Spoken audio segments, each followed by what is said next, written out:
जय Hind, Hare Krishna. So we are continuing decision theory और आज मैंने सम लिया है सम नंबर 29 का डी वाला।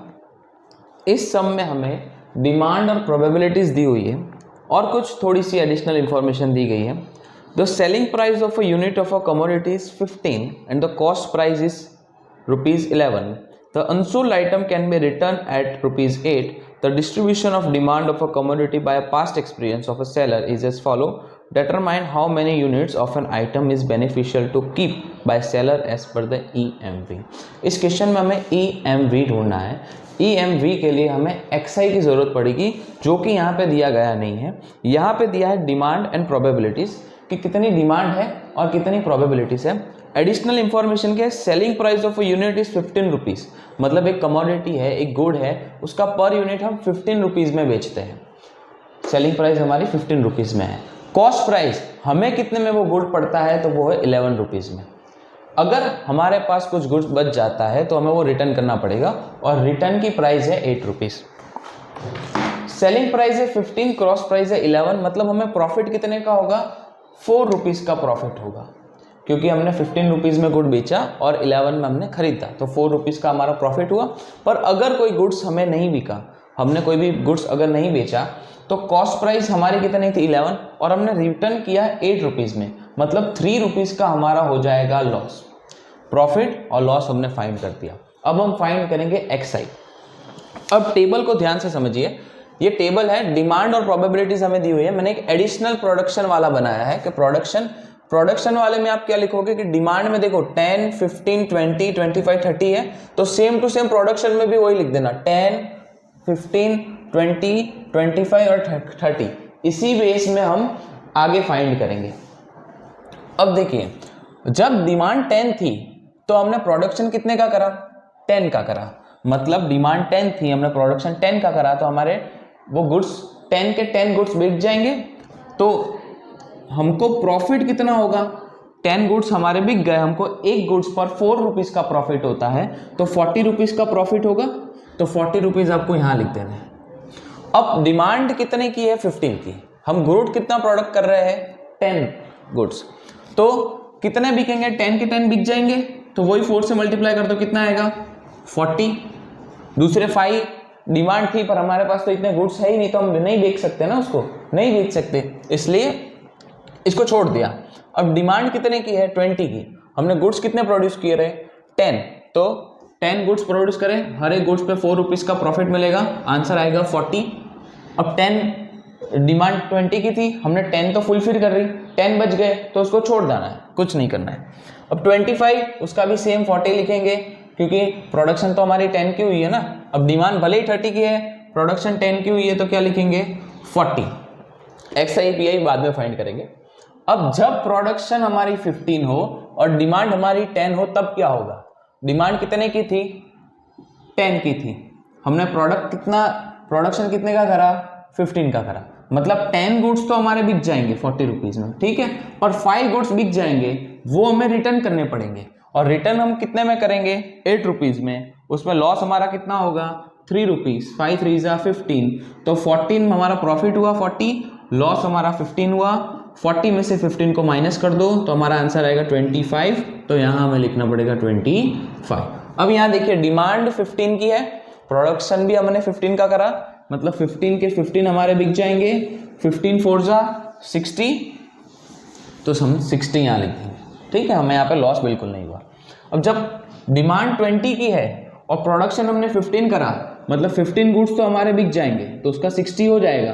पर डिमांड ज़्यादा की है तो हमारे पास गुड्स है नहीं, तो हम बेच सकेंगे नहीं, तो सिर्फ कितने का प्रॉफिट होगा? 60। अब जब भी डिमांड प्रोडक्शन से ज़्यादा हो तो हम सेम टू सेम वैल्यू लिख सकते हैं। ओके, अब देखिए, प्रोडक्शन हमने कितने का करा? 20 का करा। डिमांड हमारे कितने की थी? 10 की थी। प्रोडक्शन 20 का करा, डिमांड 10 की थी, तो 10 गुड्स बिकेंगे, और कितने में कितना प्रॉफिट होगा? एक के पीछे 4, तो 40 हो गया। 10 हमारे नहीं बिकेंगे, उसको हम रिटर्न करेंगे, उसमें हमारा लॉस होगा 3 रुपीज़। तो 10 3 ज़ा 30, तो अब 40 में से 30 को कट कर दो, तो कितना बचेगा? 10। तो यहाँ कितना लिख दूंगा मैं? 10। अब डिमांड 15 की थी, प्रोडक्शन हमने 20 का करा, मतलब 15 गुड्स तो हमारे बिक जाएंगे, पर 5 गुड्स नहीं बिकेंगे, वो हमारे लॉस में हो जाएंगे। 5 3 जा 15, तो कितना बचा 45, तो यहाँ लिख दो 45। डिमांड हमारी 20 की, प्रोडक्शन भी 20 की, तो 20 के 20 गुड्स बिक गए, तो हमारा प्रॉफिट कितने का होगा 80 का होगा।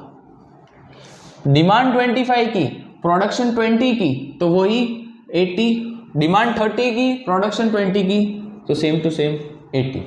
अब डिमांड 10 की है, हमने प्रोडक्शन 25 कर दिया है, मतलब 10 गुड्स तो हमारे बिक जाएंगे, okay no problem, but 15 goods रह जाएंगे, वो हमारे क्या चले जाएंगे लॉस में। तो 15 3 जा 45, 45 को माइनस करोगे तो -5 आंसर आएगा, तो हमें लिख देना है यहाँ पे -5।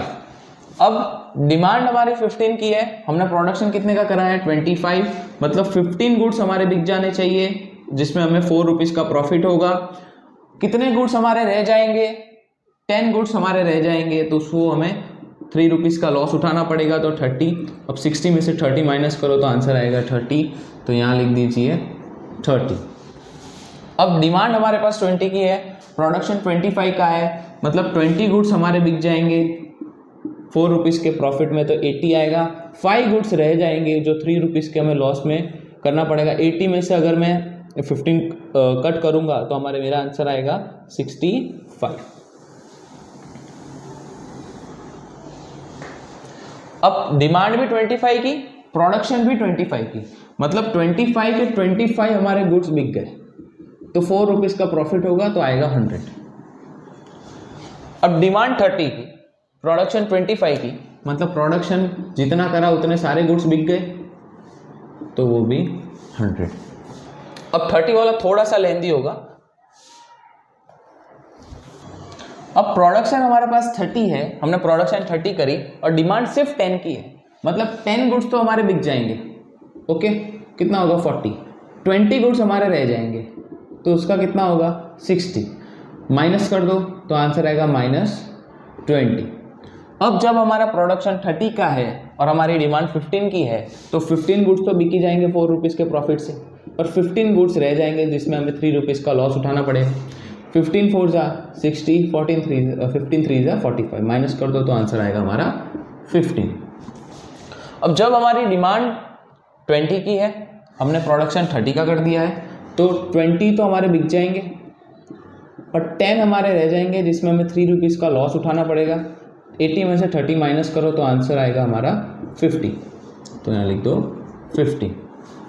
अब जब डिमांड 25 की है, प्रोडक्शन हमने 30 का करा, तो 25 गुड्स तो बिकी जाएंगे जिसमें हमें 4 रुपीज़ का प्रॉफिट होगा।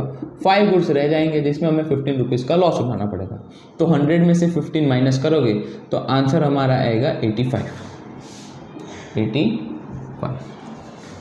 अब डिमांड भी 30 की है, हमने प्रोडक्शन भी 30 का करा, तो 30 में हमको 4 रुपीज़ का प्रॉफिट मिल जाएगा, तो आंसर आएगा हमारा 120। ओके, अब हमने XI निकाल दिया है, हम XI PI आराम से फाइंड कर सकते हैं। XI PI फाइंड करने के लिए प्रोबेबिलिटीज और XI को मल्टीप्लाई करना पड़ेगा। 0.10 मल्टीप्लाई 40 तो 4, 0.30 मल्टीप्लाई 40 तो 12, 0.30 मल्टीप्लाई 40 तो 12, 0.20 मल्टीप्लाई 40 तो 8, 0.10 मल्टीप्लाई 40 तो 4। तो यहाँ पे मैंने XI PI का आंसर ला दिया है मल्टीप्लाई करके। अब हमें सारे XI PI को टोटल करना पड़ेगा। सबसे पहले ये वाला XI PI को टोटल करते हैं। 4 + 12 + 12 + 8 + 4 आंसर आएगा 40। 2.5 + 18 + 18 + 12 + 6 आंसर आएगा 56.5। 1 + 13.5 + 24 + 16 + 8 आंसर आएगा हमारा 62.5। -0.5 + 9 + 19.5 + 20 + 10 हमारा आंसर आएगा 58। -2 + 4.5 + 15 + 17 + 12 आंसर आएगा 46.5। अब इस क्वेश्चन में हमें फाइंड करने को बोला था EMV। EMV फाइंड करने के लिए हमें देखना पड़ेगा कि सबसे बड़ी अमाउंट हमारे पास कौन सी है, वैल्यू कौन सी है। दिख रही है हमें 62.5, और वो 62.5 किस में है, जब भी हम प्रोडक्शन कितने का करेंगे 20 का, तो जब भी हम प्रोडक्शन 20 का करेंगे तब हमें मैक्सिमम फायदा होगा, तो आपका आंसर आएगा 20। तो आपको लिख देना है 20 should be selected. I hope आपको समझ में आया होगा। अगर आपको कोई भी डाउट है इस चैप्टर में तो आप कमेंट कर सकते हैं, मैं सॉल्व करवा दूंगा। और इस चैप्टर का ये लास्ट वीडियो था। Thank you.